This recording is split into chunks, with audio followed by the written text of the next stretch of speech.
Elon Musk is our Renaissance man, or our Thomas Edison, perhaps. And if you go back and look at how many projects these innovators were working on, you'd be astonished. How did they do that? There are such people out there. Elon surrounds himself with great business people and engineers who want to work for him. He is solving the most challenging problems of the day, and they want to be a part of that under his leadership. And, you know, remember, he started in the payments industry.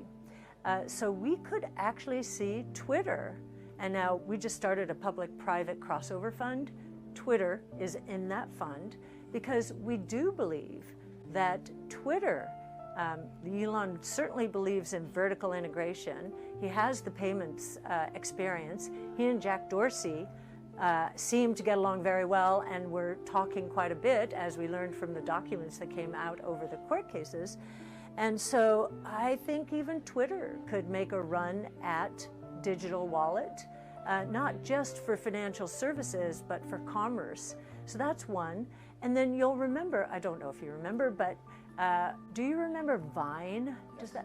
My son, I thought he was going to make movies because he was on Vine constantly. That was a precursor to TikTok. And so there's some DNA within Twitter still, I believe, that could introduce something like that. You never know.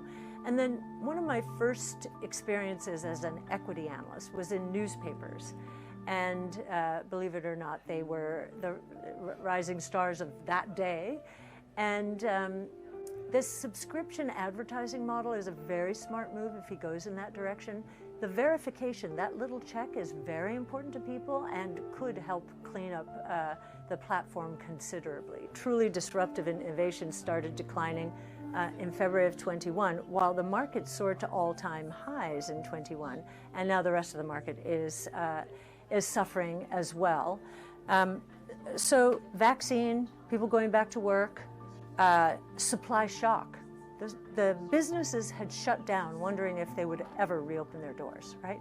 They shut down. At the same time, governments around the world were stimulating aggressively. So we had a supply shock, especially because demand actually was so much stronger than anyone expected. And I would say, lessons learned, could I have dreamed, a technology investor, that supply chain issues would have lasted more than 2 years? No, I never thought that for a second. I thought we would be over that in a year, and certainly couldn't have predicted Russia's invasion of Ukraine. So the question is this a 70s style inflation, which is how the markets are treating it right now, and why our strategy has been decimated, and most growth strategies have been hurt very hard. We don't think it is. I think the market's is pricing innovation as though we have a bad inflation problem that's going to take interest rates up even higher. We don't think so. We think actually the greater risk and opportunity is deflation.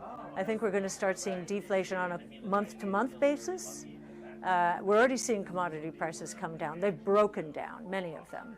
That's upstream, at the top of the pipeline.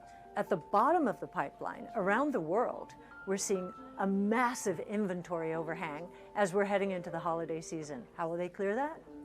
Discounts. So I think cyclically, we're going to see deflation. We're already seeing it in the pipeline.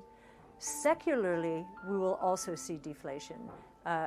We spend all of our research time focused on disruptive innovation, technologically enabled disruptive innovation that is inherently deflationary, but that's good deflation, because as prices for electric vehicles continue to come down, we will see a continued boom in electric vehicles. It will hurt the internal combustion engine cars, but it will help the innovators. So I think we're going into a deflationary period, much like the late 19 teens. So 1918, World War I ended, Spanish flu also hit. So think about that, war, flu, very similar dynamic, right?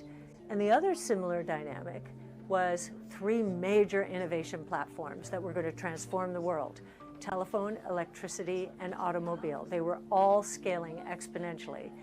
and took us into the roaring 20s. So supply shocks took inflation back then to 15%, but within a year and a half, 2 years, that inflation started dropping, and it ended down. I'm sorry, the inflation was 20%. It ended down, deflation, 15%, roaring 20s. I'd like to think that's what we're going into now, and there's a high probability we are.